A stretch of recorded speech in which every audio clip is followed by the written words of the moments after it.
todos. Meu nome é Vinícius Offoli, eu sou editor associado aqui do portal PebMed e a gente vai fazer juntos hoje mais um episódio do nosso plantão PebMed. E hoje eu estou na companhia da Dayana Quintanilha e do Ronaldo Gismondi, ambos editores aqui do portal, e a gente vai conversar sobre um caso real que eu atendi de dor torácica. Vamos lá? O paciente que chegou para mim, né, no nosso plantão aqui da sala de emergência, um paciente de 50 anos que foi trazido pelo SAMU e ele tinha um relato de dor torácica. Ele chegou na vigência de dor torácica para a gente, tá bom? Bom, quais eram as características da dor dele? Era uma dor retroesternal, que irradiava para a mandíbula e para o dorso. Ela tinha iniciado há mais ou menos uns 30 minutos e desde o momento que ela começou, ela já tinha intensidade máxima. Ela não era uma dor que começou mais fraca e foi aumentando em intensidade. O paciente estava em repouso no momento do início da dor e junto com a dor vieram juntos náuseas, mas a gente não tinha claro, assim, na história a gente não identificou nenhum fator que piorasse ou aliviasse a dor, nem nenhuma posição preferencial que ele ficava na maca. E ele negava episódios prévios dessa dor.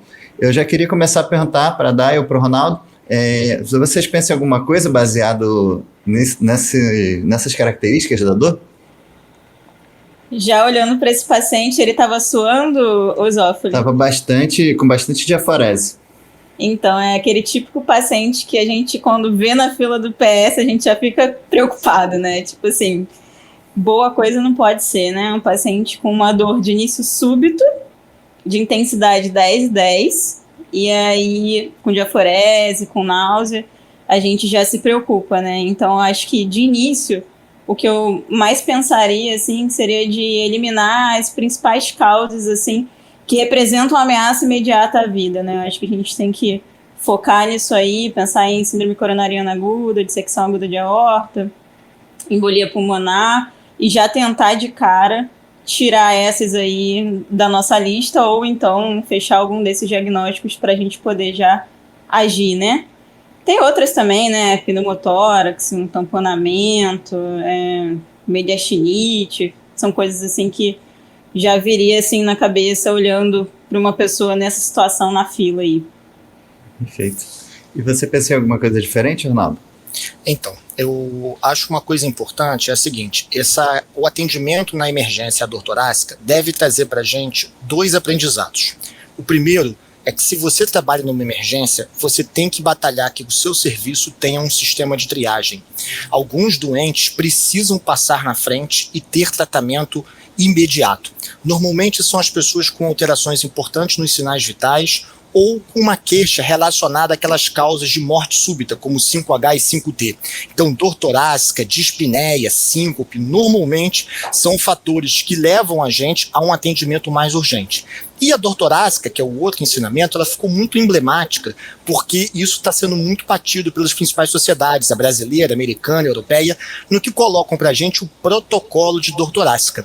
O ideal é que todos os pacientes que digam que sua queixa principal é dor no peito, tenham nos primeiros 10 minutos uma avaliação sucinta da história com o tipo da dor, dos seus sinais vitais e um eletro. Para que ao final desses 10 minutos o médico possa dizer: isso pode ser coronariano ou uma outra causa séria e eu vou atendê-lo agora, ou essa é uma dor definitivamente não anginosa, não perigosa e ele pode esperar meia hora, uma hora para o seu atendimento. E o problema é que às vezes o paciente mais grave é o que menos reclama e acaba ficando para trás, né? Se a gente não tiver um sistema organizado, né? A gente tem que tomar muito cuidado também para não fechar diagnóstico precocemente, né? Ah, não, isso aqui é uma dor atípica, a gente vê muito isso, né?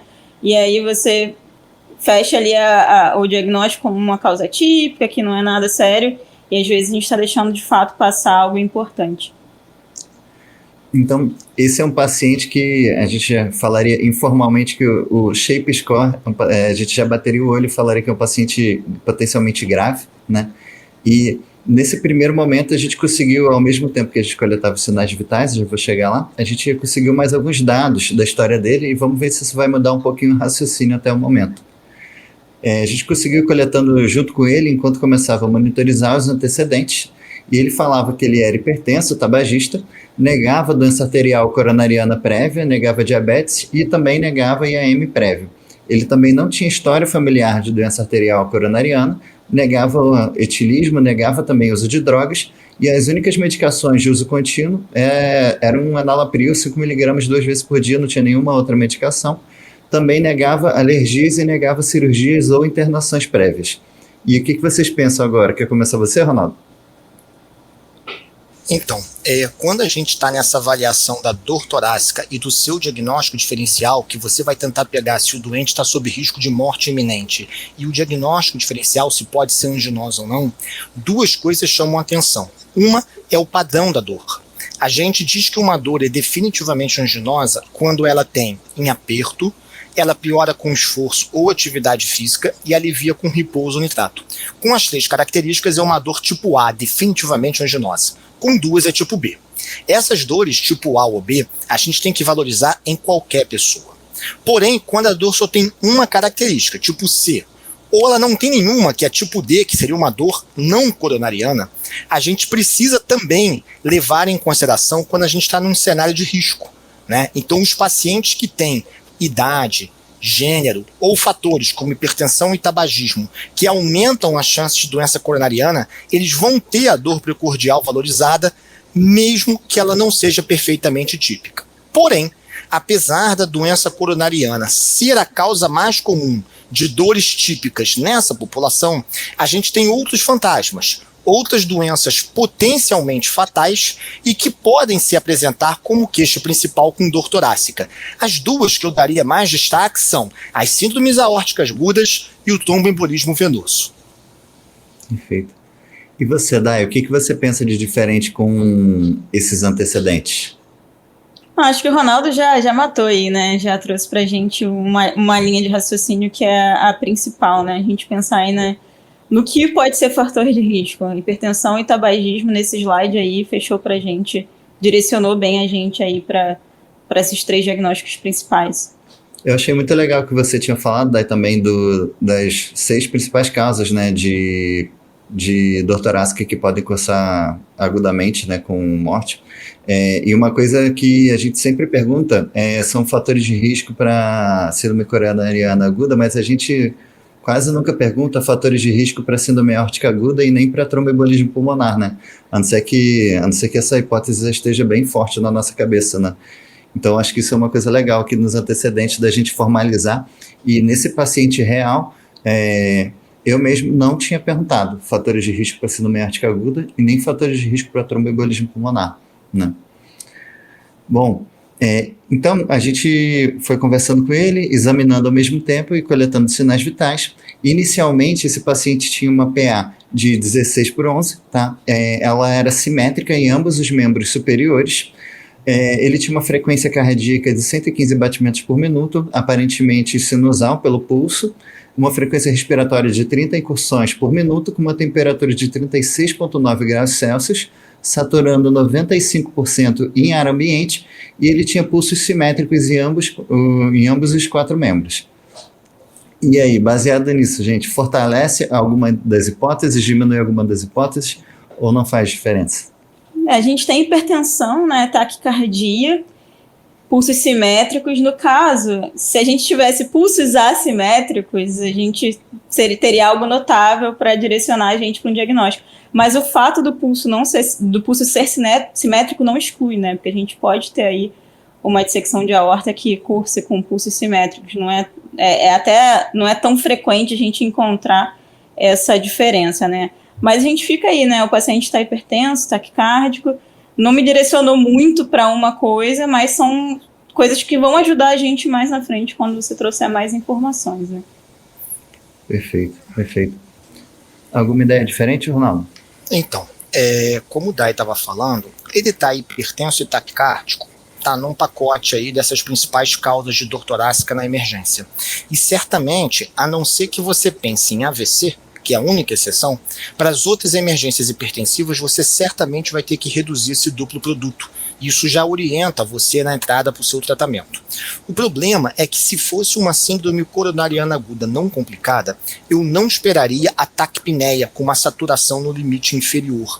Eu diria que se o doente de fato está taquipneico, vale a pena a gente dar uma auscultada para ver a presença de congestão pulmonar. Existem algumas situações que aumentam o risco de complicação e óbito na dor torácica.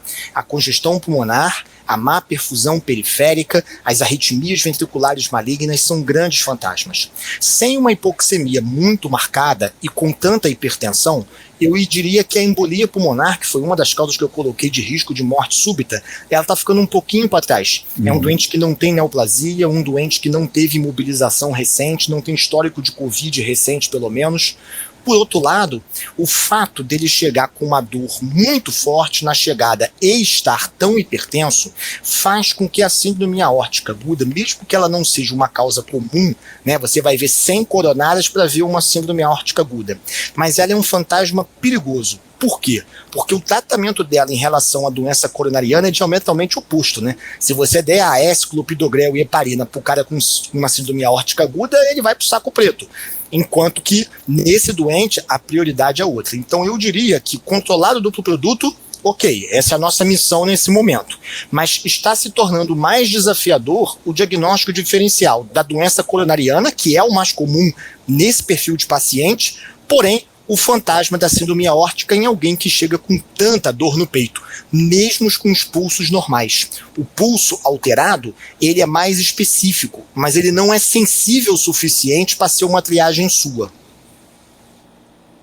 Tem que ser uma dissecção caprichosa que pegue o ósseo da subclave à esquerda para poder ter alteração de pulso, né? Se não pegou o ósseo, ele pode ter uma dissecção com um PA normal, né? Entre os dois membros, né, superiores. Bom, esse nosso paciente, a gente, depois de coletar os sinais vitais, a gente começou o exame físico dele, né? Então ele estava em mau estado geral, apesar de orientado. Ele estava dispneico em ar ambiente, afebril, anictérico. Apesar de dispneico, ele estava acianótico, com faces de dor intensa. Ele tinha um Glasgow de 15, as pupilas eram isofotorreagentes e não tinha nenhum déficit focal nesse momento que eu conseguisse aferir no exame, né? Era uma avaliação limitada porque o paciente estava em vigência de muita dor. Bom, ele estava com ritmo cardíaco regular em 2 tempos e tinha um sopro diastólico em foco aórtico que a gente mensurou em 3 cruzes. Bom, que a gente tem de ideias até agora? O que você acha, Dai? Esse sopro aí chama atenção, né? Incomoda, né? Você vê um paciente com dor torácica, com um sopro, provavelmente ele não tinha nenhum histórico aí, né? Sabido de doença cardiovascular, nenhum histórico, não citou para você nenhum histórico aí prévio de alteração valvar, mas se ele já tinha ou se surgiu, pode ser um problema aí que direcione a gente para uma questão mais, uma síndrome aórtica aguda, né? Eu ficaria bem preocupada. E você, Ronaldo? Perfeito. Eu acho que essa ideia da semiótica é muito importante, porque você veja só, a gente ainda nem chegou a ver o eletro, né? A gente está só no exame clínico. A gente já estava preocupado com a questão dos sinais de taquipneia, com uma leve redução da saturação. Ele agora tem faces de dor intensa. O estado geral não é bom. Ou seja, há um risco iminente de morte. A gente tem que ter oxigênio, monitorização e acesso venoso prontos para ontem. É parte do pacote de 10 minutos. E esse sopro diastólico não é legal, né? A gente tem basicamente 2 causas de um sopro diastólico isolado: insuficiência aórtica e estenose mitral, né? São as 2 que a gente vê. Só que estenose mitral certamente não é um sopro fácil de ouvir. Vai ter que umas 5 pessoas para alguém ouvir aquele ruflar. Então, quando a gente ouve com facilidade, isso provavelmente é uma insuficiência aórtica. É mais comum e tem um aspecto aspirativo que fica muito fácil de ver. E isso é uma armadilha, porque se você pensa em doença coronariana, a insuficiência aórtica não se encaixa, né? A síndrome coronariana, quando ela dá um sopro agudo, a gente está pensando em insuficiência mitral, que é um sopro sistólico. Esse sopro, ou ele já estava lá e ele está enganando a gente, ou esse sopro é novo. A gente não vai ter como saber. Na maioria das pessoas, ninguém sabe se já tinha esse sopro ou não, e às vezes conta sopros de infância que são sopros funcionais.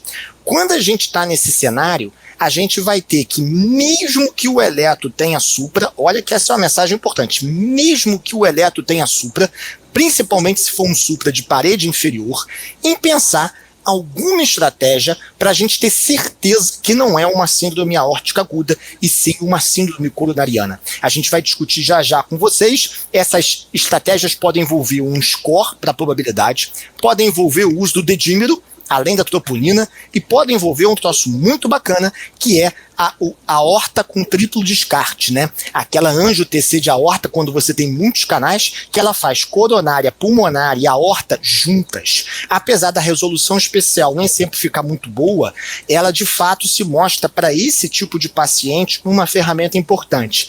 Pena que o ultrassom beira-leito, que é fundamental quando o doente chega com dispneia, ele já não performa tão bem na dor torácica. A sensibilidade do POCUS para doença coronariana e síndrome aórtica não é a mesma que ele tem, por exemplo, com insuficiência cardíaca. Então, um POCUS normal, ele pode te enganar. Até agora, a gente tem algumas hipóteses que já estão ficando mais fortes, né? Mas certamente a gente ainda não conseguiu bater o martelo em qual delas é a mais provável, né? Então, diante de dor torácica, qual é o nosso grande medo, né? A gente tem algumas condições que são condições, digamos, benignas, né?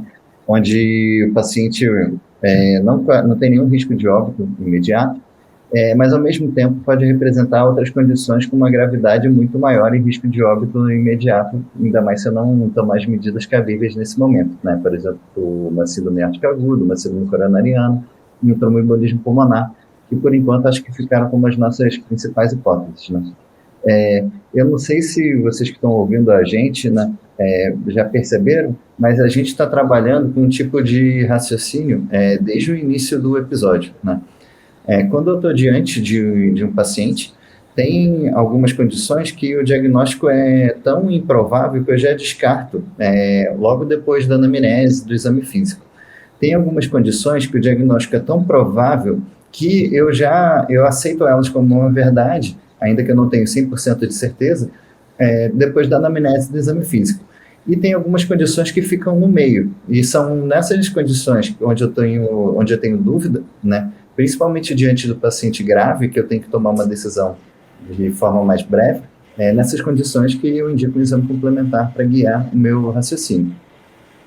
Então, como é que a gente chega no diagnóstico correto? A gente sempre parte de uma probabilidade pré-teste, que vai ser baseada na minha história, no meu exame físico, e eu vou chegar numa probabilidade pós-teste, às vezes orientada, direcionada, conforme o exame complementar que eu pedi, já com algumas hipóteses na cabeça, e assim eu chego no tratamento adequado. Então, digamos que lá, inicialmente, a gente tinha várias hipóteses na nossa cabeça, síndrome coronariana aguda, TEP, síndrome aórtica aguda, transtorno de ansiedade generalizado, ou mesmo uma dor muscular, ou uma dor de zoster, que eu pegaria facilmente examinando o meu paciente.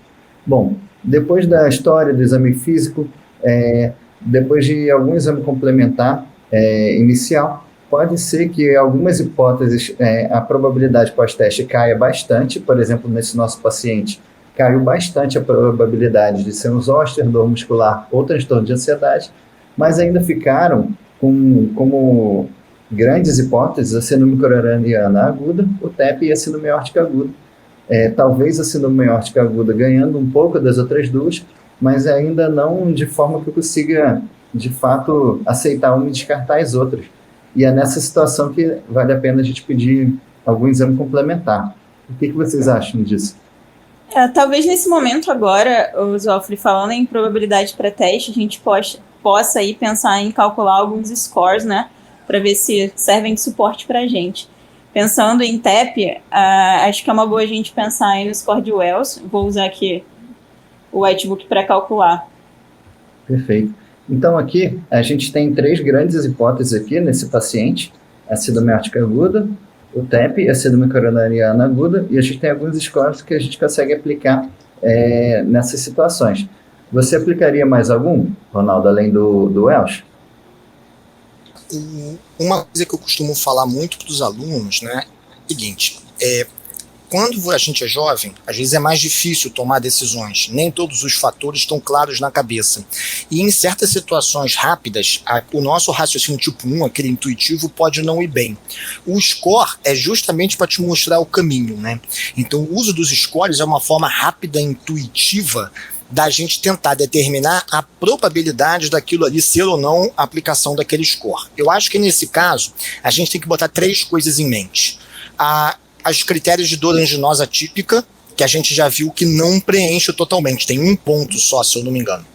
O critério de Wells, para a gente ver se o risco de embolia, mas a gente já viu que não tem cirurgia recente, não era imobilizado, não tem neoplasia, que são os 3 fatores que mais pontuam em Wells. E a gente tem que aplicar a questão da síndrome aórtica aguda, onde ele aparentemente não tinha um fator de base hereditário, uma condição de risco, não tem uma alteração do exame físico de que mostre assimetria vascular, mas tem alterações de sopro aórtico e alterações da dor, né? Uma dor muito... A dor que começa lancinante, só faltava ele dizer que corre para as costas, né? Se radiasse pro dorso, a gente matava aí com mais facilidade. Mas o score vem nisso, para ajudar a gente mais novo no caminho que a gente tem que seguir. Vamos lá, então. Para o score de Wells, ele pontuou só 1,5 aqui no Whitebook.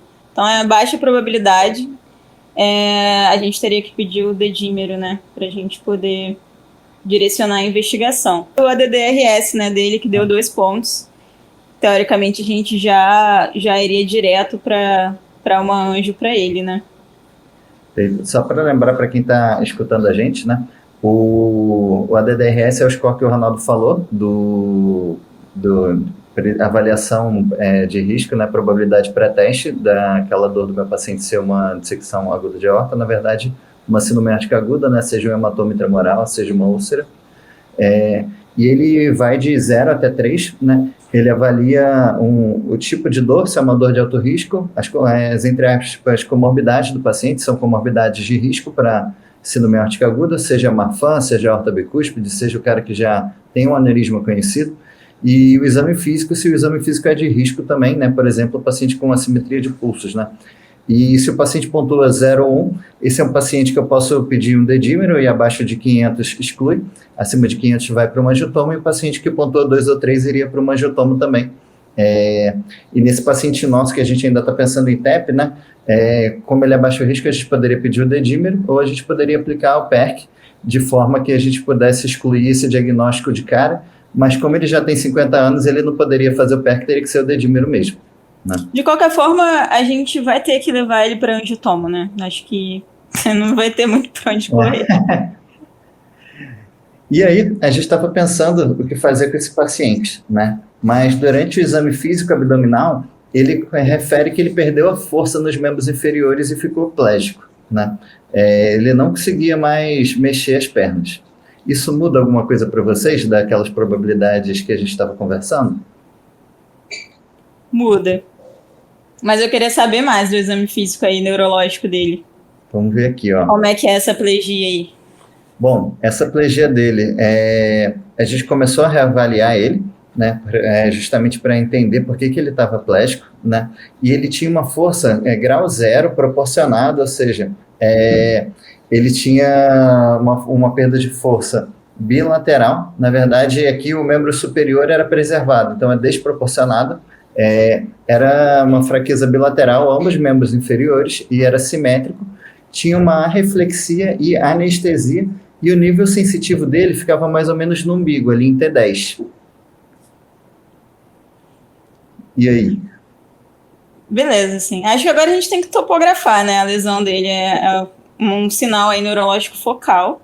A gente precisa topografar a lesão, pensando em uma paraparesia simétrica aguda, né? Acho que isso é importante a gente marcar, que ele chegou normal pra gente, durante o exame físico ele faz essa alteração.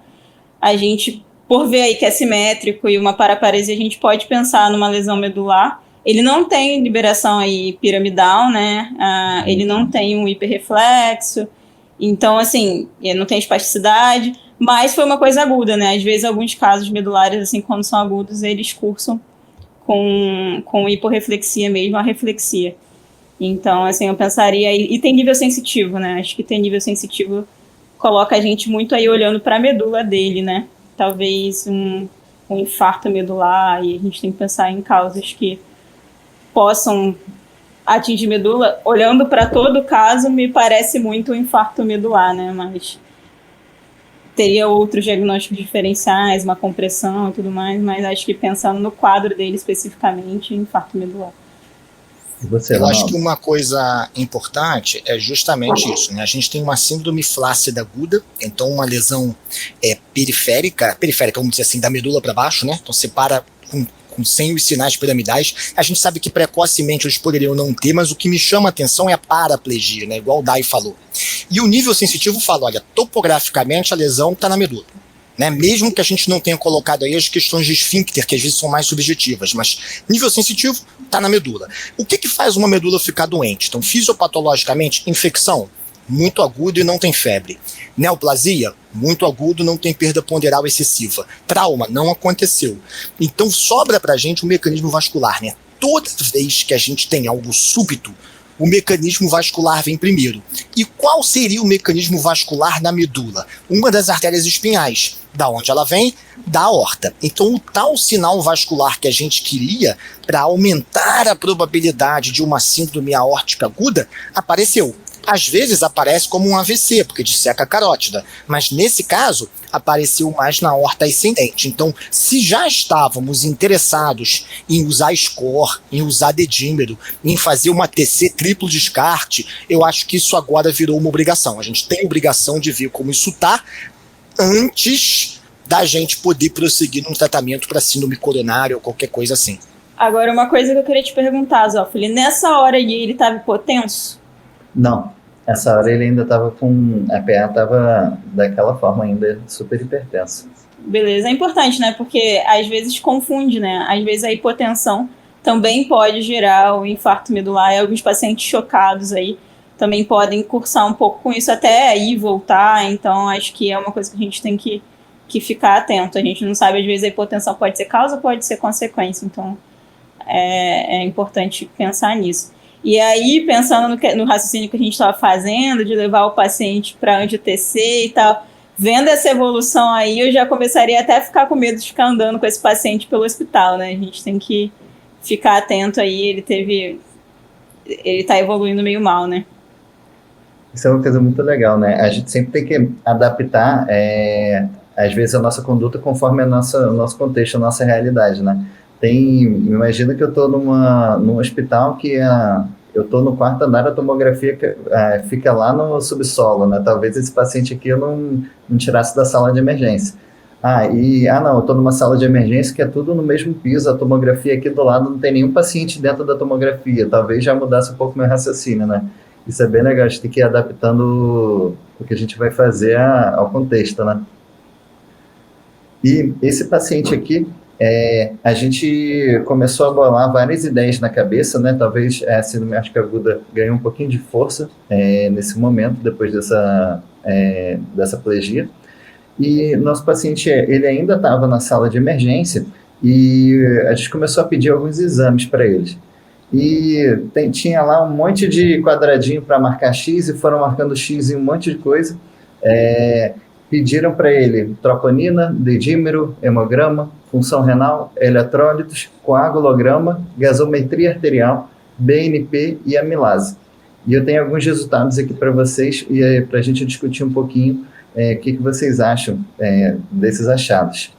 Ele tinha uma troponina ultrassensível, né, de 215, a referência em picograma, tinha um dedímero de 1.200, um hemograma com uma hemoglobina de 12, um leuco de 8.000, sem desvio à esquerda, uma plaqueta de 220.000, um INR de 1.0, o sódio de 1,36, um potássio de 4,4, uma creatinina de 0,8, com uma ureia de 35, a gasometria dele tinha um pH de 7,45, com um BIC de 25, um PCO2 de 30, a PO2 dele era acima de 200, e o BNP e a amilase não foram dosados, porque alguém deu uma bronca no residente que queria marcar isso e cancelou os exames.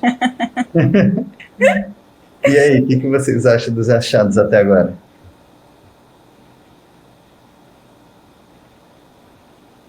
Bom, eu posso comentar? Então, eles, na verdade, mantêm a gente no mesmo jogo, né? Se a troponina viesse negativa, especialmente se ela for ultrassensível, e a dor tiver mais do que 3 horas, e se o dedímero viesse negativo, ajudariam. mas eles positivos, infelizmente, especialmente a topo mais ultrassensível, ela perdeu um pouco da especificidade para a lesão isquêmica coronariana, né? A gente com a topo ultrassensível tem muitas causas não coronarianas e vai depender da cinética dela e do contexto. O dedímero mais ainda, né? Acho que o dedímero já está bem sedimentado de que ele é bom quando é negativo e quando positivo ele só quer dizer siga adiante. Então, por enquanto, é um siga adiante. Eu estou feliz que o rim parece inteiro, né? Tem 25 de bicarbonato, 0,8 de creatinina. Eu estou feliz com esse rim, apesar de que talvez a diurese fosse um dos primeiros parâmetros a se alterar. Mas, por enquanto, é vida que segue. Perfeito. E você, Dai, pensa alguma coisa diferente?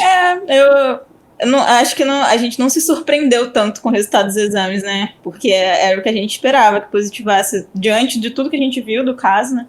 Que positivasse troponina e dedímero, pensando nas nossas principais hipóteses, né?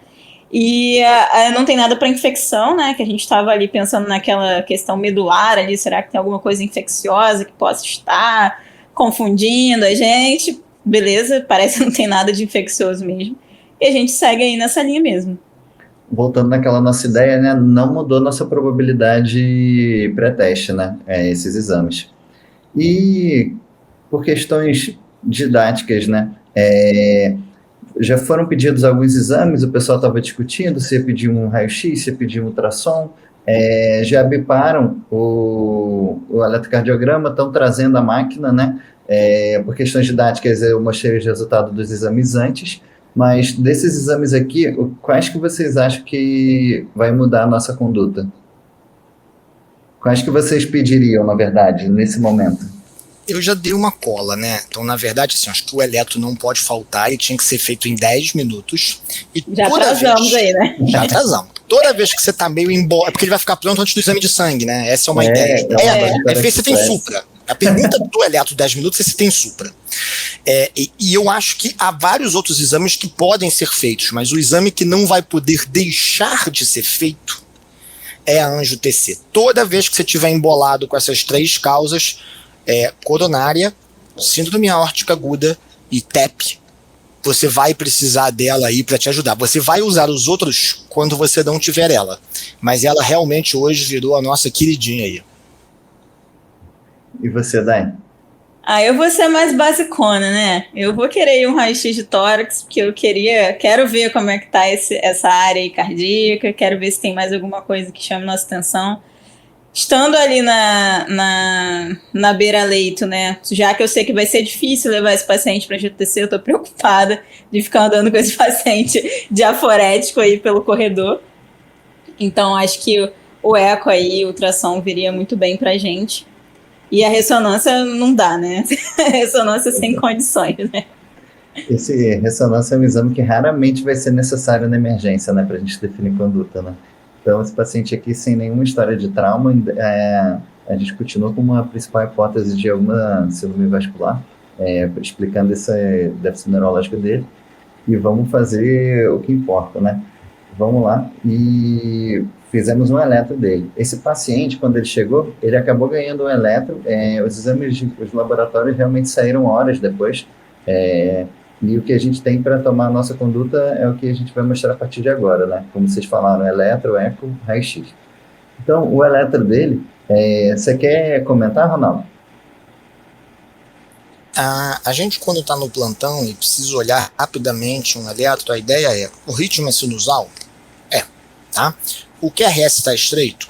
Tá. Então, a princípio, não tem um bloqueio de ramo importante. Esse QRS tem alguma onda Q bizarra? Tem. Em D3 e AVF. Então, já te chama a atenção que tem uma Q grande ali. O ST está desviado? Sim. Onde? D2, D3 e AVF. É um supra. Apesar de não chegar a fazer aquela abóbada mais clássica, né, que é aquele domo perfeito, e eu tenho uma onda Q com supra. Então existe algo nessa parede isquêmica e a primeira interpretação nossa tem que ser um infarto com supra.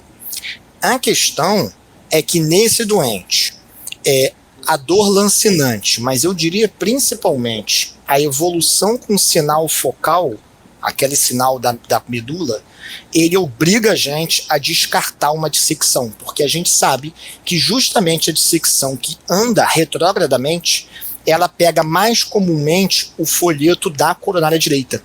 Então, dos infartos secundários a uma dissecção coronariana secundária a uma dissecção de aorta, a parede inferior é a mais comum. Então não dá. Agora, é tranquilamente possível que se ele não tivesse aquele déficit na perna, ele fosse pro CAT. Isso aí aconteceria em muitas instituições e não dá pra gente condenar os colegas, porque assim, dor no peito, num homem tabagista com supra, né, você vai imediatamente para lá. Então a ideia de usar os scores, ou talvez do exame físico, né, antes dele ter a paraplegia, o sopro diastólico, ali fosse aquele, olha, atrasa esse CAT em 10 minutos, eu sei que não pode, tempo porta-balão e tal, mas cria um alerta, porque eu acho que isso é a mensagem importante nesse caso aí. Então a leitura desse eletro é sinusal, onda Q em parede inferior, onde há um supra-desnível de segmento ST. Dai, você complementaria esse eletro com mais alguma coisa? Assim, o Ronaldo já foi aí cirúrgico, apesar de ser cardiologista, né? Já falou bastante coisa interessante do eletro. E acho que ele trouxe pra gente a real noção de como é importante a gente olhar um eletro direcionado na emergência, né? Não tem como a gente ficar lá fosforilando mil coisas. Esse caso era um paciente que, nossa, um caso super urgente, um caso que a gente precisava bater o martelo rápido. Eu acho que talvez aqui a gente precisasse de umas derivações adicionais aí pra gente ver o ventrículo direito, né? Porque a gente tá aí vendo que tem um supra em parede inferior. E também olhar um pouquinho a parte posterior, né? Ali por conta de V1 e V2, que também tá um pouco infrado, talvez, aqui, né? Perfeito. E aí a gente fez justamente as derivações de ventrículo direito, né, V3 e V4R, e as derivações posteriores, o V7, V8 e V9. Vocês veem alguma coisa demais? Aparentemente não pegou para trás, né? Isso aí é uma coisa importante por causa da parede posterior, mas principalmente do ventrículo direito, né? O ventrículo direito, ele cria vários problemas pra gente quando ele infarta, porque ele leva o doente a ter mais hipotensão, responde mal a inotrópico, complica o prognóstico. Ventrículo direito é uma coisa que a gente tem que deixar quieta a vida toda, ele tem que passar bem. Quando ele fica doente, dá ruim, ele não é bom. Então acho que nesse caso eu ficaria tranquilo com essas outras derivações, entendeu? Em relação ao ventrículo direito. Perfeito. Então, para retomar para quem está só escutando a gente, né, a gente tinha um paciente com supra de parede inferior, a gente rodou derivações de ventrículo direito e derivações posteriores e estava tudo absolutamente normal, sem supra, tá? Lembrando que se a gente pega um eletro que tem algum infra de V1 a V3, a gente, um infra anterior, a gente não pode esquecer de rodar as derivações posteriores para ver se a gente não está comendo bola num supra lá atrás, né? Então, esse paciente a gente fez um eletro, tinha esse supra de parede inferior, e aqui está o raio-x dele, que a Dai tinha pedido. O que você acha do raio-x, Dai? O raio-x dele fala pra gente assim, deu ruim, né? Então, tem um mediastino aí alargado, né? Que é o que mais preocupava a gente desde o início, que era a nossa luz vermelha aí. E acho que agora esse paciente não vai pro CAT. E às vezes, né, esse paciente aqui do nosso raio-x, ele tem um alargamento de mediastino, mas não tem nem tanta calcificação, né, a gente poderia ver até o duplo contorno, né, se fosse um paciente com uma aorta um pouco mais calcificada, que também chamaria a atenção de que tem alguma coisa acontecendo ali, uma dissecção ou hematoma mural, né. Você chama mais alguma coisa a sua atenção aqui, Ronaldo, nesse raio-x? Não, eu acho que Dai foi cirúrgica, eu não consigo ver aquelas coisas lindas, por exemplo, se está pegando algum arco costal, derrame pleural para um lado ou para o outro, mas acho que aqui a mensagem é, mediastino alargado é igual a estudar a aorta. Então se você estava num local que não tinha TC, esse raio-x conseguiu te salvar. Lembrando que o raio-x, assim como o exame físico, ele é menos sensível, mas mais específico. E o que a gente quer saber é, o mediastino está alargado? Essa é a pergunta principal. Então a gente tem um paciente que até agora ele tinha dor torácica supra-inferior e um mediastino alargado, e aí chegou o aparelho de eco e a gente fez um eco nele, a beira-leito, né? Nossa, aqui no plantão PebMed temos ecocardiograma aí, ó. Chique demais. Top. A gente tem aqui então, aqui embaixo o átrio esquerdo, ventrículo esquerdo, eu vou rodar de novo aqui, átrio esquerdo, a válvula mitral, ventrículo esquerdo, átrio esquerdo, válvula mitral, ventrículo esquerdo, válvula aórtica. E aqui tem um folheto, né, no início da aorta ascendente, que não era para ter um negócio balançando ali, né? Você quer comentar alguma coisa a mais desse eco, Ronaldo? Né, a gente, nesse caso, provavelmente deve ser uma bela de uma dissecção, porque a gente está vendo exames que, quando estão alterados, a gente valoriza, os mais específicos, mas que normalmente nem são tão sensíveis assim para pequenas dissecções. Então, nesse doente, provavelmente é uma baita de uma dissecção, porque pegou coronária, porque fez regurgitação aórtica, provavelmente tem um sopro, e porque no raio-x e no eco transtorácico, né, a gente está conseguindo ver. E eu chamo a atenção para vocês aqui também que tem uma pequena lâmina aqui de líquido um pouco acima do VD, né? Que a gente vai tentar enxergar em outras janelas também, porque para fazer um diferencial com gordura picárdica, mas a princípio deve, nesse contexto todo, ser derrame pericárdico também. E aí a gente fez uma outra janela aqui, no caso aqui é a janela supraesternal, onde a gente tenta ver um pouco mais da crosta da aorta. Tá? Aqui está sendo representada nesse vídeo. A gente está aqui pegando só a parte esquerda, né? Então a gente tem a carótida comum e a subclave aqui saindo, e aqui o início da aorta descendente, aqui de um paciente normal, e agora aqui do lado, um paciente com um flap de dissecção, só para a gente ver o que a gente poderia achar, o que a gente tem que procurar no nosso paciente, né? Aqui é uma janela parasternal no eixo longo, mostrando aqui a aorta descendente, aqui logo um pouco abaixo do ventrículo esquerdo, e aqui agora um eixo curto também, mostrando uma aorta no corte longitudinal, também com flap aqui embaixo, né?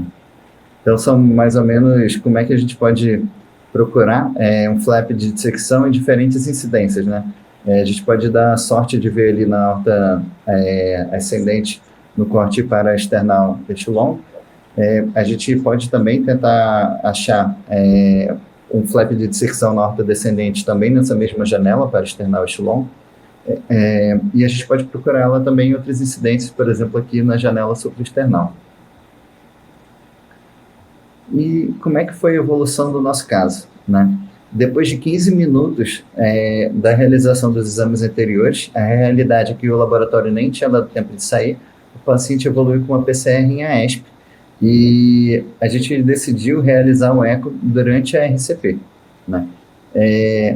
Vocês têm alguma hipótese para essa PCR dele antes do resultado do eco?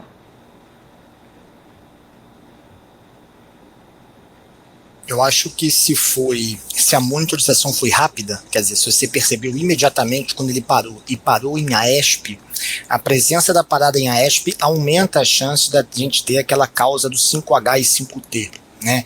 E aí, dessas causas do 5H e 5T, aquele eco que você tinha visto, ele sugere que a gente possa ter um mecanismo de tamponamento. É claro que a gente tem a questão da ruptura com choque hemorrágico, então é possível. A gente tem a questão do infarto com morte elétrica, também é possível, mas eu acho que esse eco durante a parada, né, então, das várias utilidades do eco na parada, o tamponamento e o pneumotórax são as duas que a gente melhor consegue ver e melhor resolver, né? Então acho que a grande pergunta ele tem tamponamento? Agora, de qualquer forma, é muito difícil a situação, porque mesmo que você puncione esse pericárdio, vai continuar sangrando, né?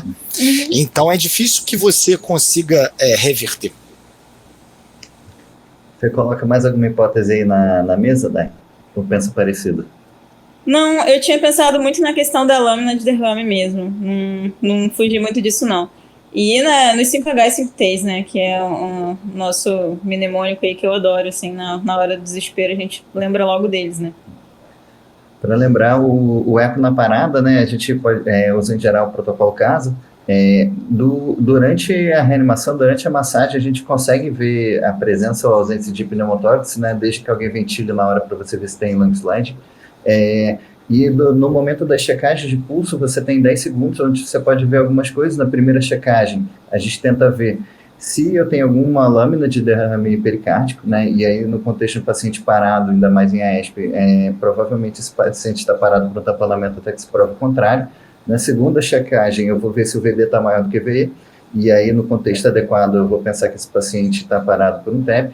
E na terceira checagem, eu olho se eu ainda tenho alguma contração cardíaca, né, que a gente chamaria de pseudo-AESP, ou se o paciente não tem nem contração cardíaca e aí o prognóstico do paciente é um pouco pior. Não que eu vou usar isso para tomar a decisão de encerrar esforços, né? Mas é mais uma coisa aí que a gente tem como ferramenta, né? E então, o eco desse nosso paciente, ele estava mais ou menos assim. Aqui já é uma janela subcostal, né? Porque é o que a gente tem durante a parada. A gente tem aqui na frente o VD, aqui embaixo o VE, e uma lâmina de líquido aqui em volta. Lógico que nessa velocidade não dá para ver de forma adequada, mas tinha uma restrição diastólica, que é o enchimento do ventrículo direito, que é um sinal específico de tamponamento cardíaco, né?